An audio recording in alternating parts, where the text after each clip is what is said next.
இப்போ இந்த நேட்டாவை பொறுத்தவரையிலும் இதில் வந்து வழக்கமான நம்ம ஒரு மேத்ஸ், ஃபிசிக்ஸு, ஜியாமெட்ரி இந்த மாதிரி விஷயங்களும் ப்ளஸ் ஒரு பகுதி வந்து டிராயிங் ஸ்கில்ஸு அந்த துறைக்கு தேவையானது.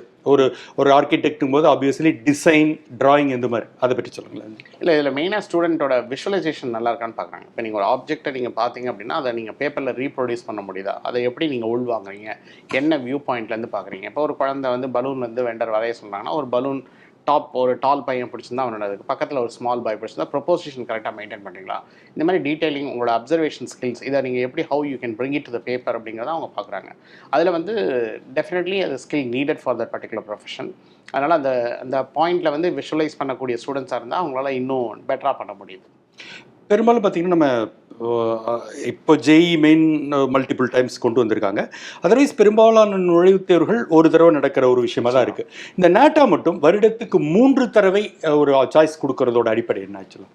இல்லை, இது வந்து மெயினாக அட்மிஷன் வந்து விருப்பப்படுற ஸ்டூடெண்ட் ஒரு வருஷம் விட்டுருந்தா அந்த அடுத்த ஆப்ஷன் எடுத்துக்கலாம் அப்படிங்கிறாங்க. பட் என்னை பொறுத்த வரைக்கும் இது வந்து ஒரு எக்ஸாமினேஷன் போகிறது வந்து பெட்டர். பிகாஸ் நீங்கள் மல்டிபிளில் போகும்போது சில்ட்ரனுக்கு வந்து கன்ஃபியூஷன் ஆகுது. பிகாஸ் எக்ஸ்பென்சஸ் வழக்கமாக அதர்வையாக தானே சொல்கிறோம். நம்ம ஒரு தடவை எழுதிட்டிங்கன்னா இது ஒரு ட்ரையல் மாதிரி, இதில் இந்த பேட்டர்ன்லாம் நீங்கள் பார்த்துக்கிறீங்க, செகண்ட் தேர்டில் எழுதும்போது ஸ்கோர் அதிகமாகலாங்க அப்படின்னு சொல்கிறோம். பட் என்னென்னா இதுக்குள்ளே அந்த பையனுக்கு வந்து அட்மிஷன் ப்ராசஸ் எல்லாமே முடிஞ்சிடும். நீங்கள் இந்த ஸ்கோரை வச்சு வெயிட் பண்ணணும், அடுத்த சைக்கிளுக்கு நீங்கள் வெயிட் பண்ணணும். அந்த சைக்கிளுக்கு முன்னாடி இப்போ எல்லாமே மாறுது. இப்போ நீங்கள் ஐஐடி இப்போ ஜேஇ மெயின் போன வருஷம் 4 தடவை இருந்தது, இந்த வருஷம் 2 தடவை கொண்டு வந்திருக்காங்க.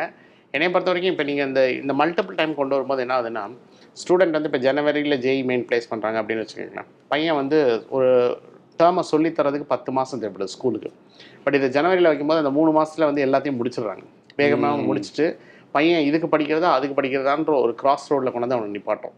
அந்த மாதிரி இல்லாமல் எல்லாத்தையும் நீங்கள் போர்டுக்கு அப்புறம் வந்து கொண்டு வந்தீங்க அப்படின்னா, சம் கிரியேட்டிவ் எக்ஸாம் போர்டுக்கு முன்னாடி வருது, சம் எக்ஸாம் பின்னாடி வருது. பட் இந்த எக்ஸாமினேஷன்ஸ் எல்லாமே நிறைய, அதான் நான் இந்தியாவில் எல்லாத்தையும் நான் செமினாரில் சொல்கிறதான் சொல்கிறேன், ஜிஎஸ்டியை சிம்பிளிஃபை பண்ணிட்டோம், பட் ஸ்டூடெண்ட் அட்மிஷனை காம்ப்ளிகேட் பண்ணிட்டோம்.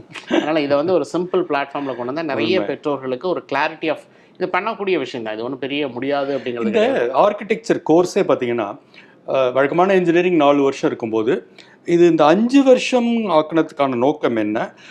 அதுவே ஒரு டிமோட்டிவேஷனாக இருக்குமா பல சமயங்களில்? இல்லை, ஆர்கிடெக்சர் அந்த காலத்துலேருந்தே because they want them to draw and learn lot of things and நிறைய சப்ஜெக்ட் வந்து கொஞ்சம் வைட் வெரைட்டி ஆஃப் இது இருக்கிறதுனால அவங்க ஸ்பெஷலைசேஷன் போகும்போது அவங்களுக்கு கொஞ்சம் ஹெல்ப்ஃபுல்லாக இருக்கணும் அப்படிங்கிறதுக்காண்டி நிறைய லோடு வந்து அதிகமாக இருக்குது. இப்போ நீங்கள் ஐஐடியோட லோடு அதிகமாக இருக்கும், என்ஐடிஸில் லோடு வேறு மாதிரி இருக்கும், செப்டில் வேறு மாதிரி இருக்கும், ஒவ்வொரு இன்ஸ்டியூஷன் பொறுத்து மாறும். அதனால் ஆர்கிடெக்சர் பொறுத்த வரைக்கும் டியூரேஷன் 5 இயர்ஸ்ங்கிறது எதுக்குன்னா நிறைய ட்ராயிங் பண்ணுறதுல அவங்க ஹேண்ட்ஸ் ஆன் நிறையா இருக்கிறதுனால அந்த டியூரேஷன் வந்து முதல்லேருந்தே 5 இயர்ஸ் அப்படிங்கிறது ஃபிக்ஸ் பண்ணியிருக்காங்க. வேற பிளானிங் வந்து பி பிளான் வந்து 4 இயர்ஸ் தான் நீங்கள் வந்து படிக்கணும். அண்ட் ஆர்கிடெக்சரில் இந்த ட்ராயிங் அந்த இதுக்கு நிறைய ஃபீல்டுக்கு போகணும், விஷுவலைஸ் பண்ணணும், அதை கொண்டு வந்து ப்ரொடியூஸ் பண்ணணும், அந்த சைக்கிள் தேவைப்படுதுங்கிறதுனால. நமக்கு இன்ஜினியரிங்கில் அப்படி கிடையாது, நம்ம வந்து 4 இயர்ஸில் படிச்சுட்டு வெளியே வந்துடும்.